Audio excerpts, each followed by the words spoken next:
is a Christian life a life of peace, or is the Christian life a life of warfare? It's a great question with a stunningly simple answer, and it came in the form of a 2005 regional conference message from John Piper in Greenville, South Carolina. Here's Pastor John. The Lord Jesus on the Damascus Road says to Paul, I send you to open their eyes, that they may turn from darkness to light and from the power of Satan to God, that they may receive forgiveness of sins. I send you to open their eyes. Right. Paul knew good and well, God alone opens eyes. 2 Timothy 4:6, the God who said, let light shine out of darkness, has shone into our hearts to give the light of the knowledge of the glory of God in the face of Christ. Paul knew that. He wrote that. He knew that God alone can raise the dead. God alone can give hearing to the ear. God alone can give light, spiritual light to the blind eye.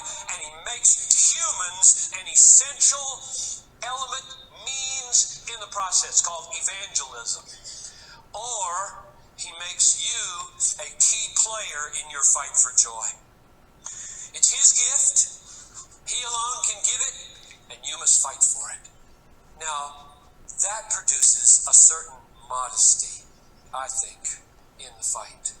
When I say you must fight and only God can give, it should create a certain modesty in the fight. I use that phrase because it seems the best alternative to the presumption that comes with thinking, I can make this happen. I can make this happen. He tells me to rejoice in the Lord and always rejoice. All right, if he tells me to do it, I'll do it. There's a certain presumption there that just doesn't fit with everything I've seen so far. Here's some text that describe the modesty of the Christian claim on God. Proverbs 21:31. The horse is made ready for the day of battle, but victory belongs to the Lord. There's a certain modesty as you go into battle. I will make my horse ready. I will strap it tight. I will put my sword in my hand. I will get a good night's rest. I will eat breakfast properly. I will stoke the engines of my flame for God. But victory is in the hands of the Lord. Joy belongs to the Lord. Or Proverbs 19:21, many are the plans in the mind of a man, but the purpose of the Lord will stand. Be a planning people. Be planning churches. Oh yes, don't live planless lives. Just be modest. Your plans may or may not happen, and God will decide. And be happy about that. Be totally happy about that. Or Psalm 127:1. Unless the Lord builds the house, those who build it labor in vain. Unless the Lord watches over the city, the watchman stays awake in vain. Be a watchman and build a house. But just be modest. If your house gets built, God built it.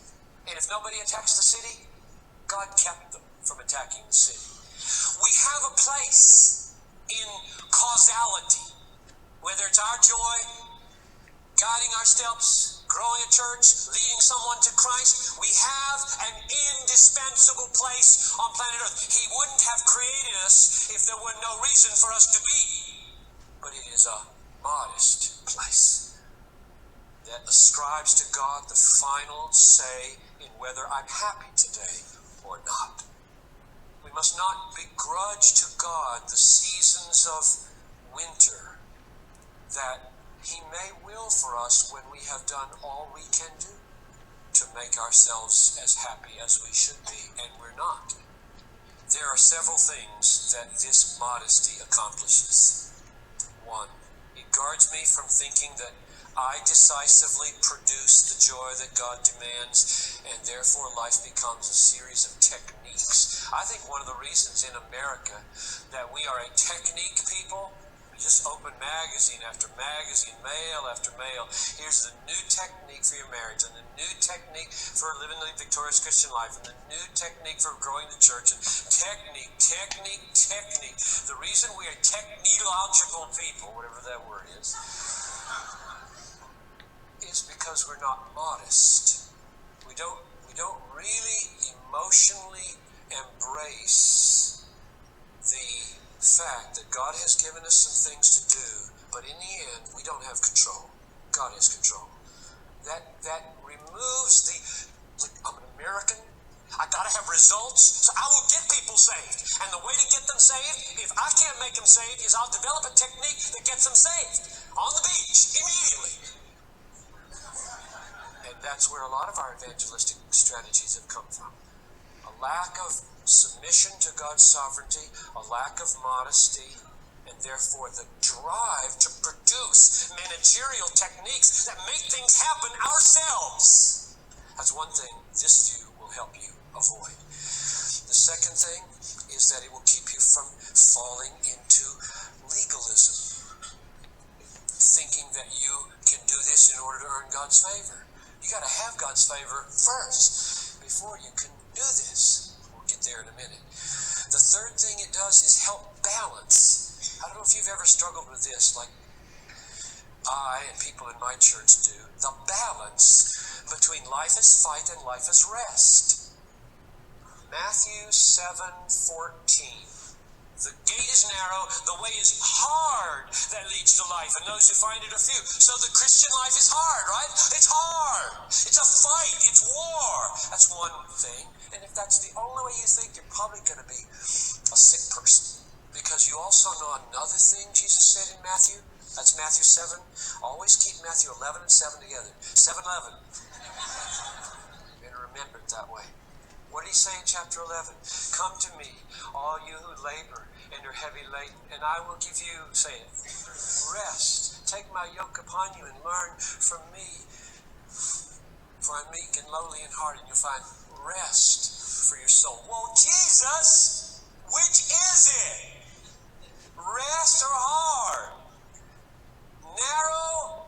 Am I in your arms just kind of being brought to heaven, or am I swimming and stumbling and working and climbing and clawing? Is it restful to be a Christian, or is it war to be a Christian? And the answer is it's both. And here's the way they come together. The war is to rest in the right place. And the whole world is telling you to rest in all the wrong places. Rest in money, rest in success, rest in your looks, rest in your strength, rest in your business, rest just... The world wants you to find your satisfaction, your restfulness, your peacefulness in insurance, padlocks, cruises, big fat retirement, big portfolio. These are all the restfulness commendations of the world. And the war is to rest in the right place. And it just happens to be hard to rest for Christians who are worldly. And another reason that I stress this modesty is that it does give all glory to God. That is so good, important, and culturally revolutionary. That was John Piper from his 2005 Regional Conference message titled, When I Don't Desire God, Part 3, preached in Greenville, South Carolina. This golden clip was found and sent in to us by Paul DiVincenzo. Thank you, Paul, for the clip. You can find the full message, of course, at desiringgod.org. On Wednesdays, we dip into the sermon archives and play your favorite clips. If you have a clip that you love and you want to share with us, email me the name of the sermon and a timestamp of when and with us. Email me the name of the sermon and a timestamp of when and where the clip occurs in the audio. If we post your clip, we'll give you credit, of course. Send me an email at askpastorjohn@desiringgod.org. Well, as we often do, we address painful questions of life, and tomorrow a listener who is drifting away from God. Once John Piper's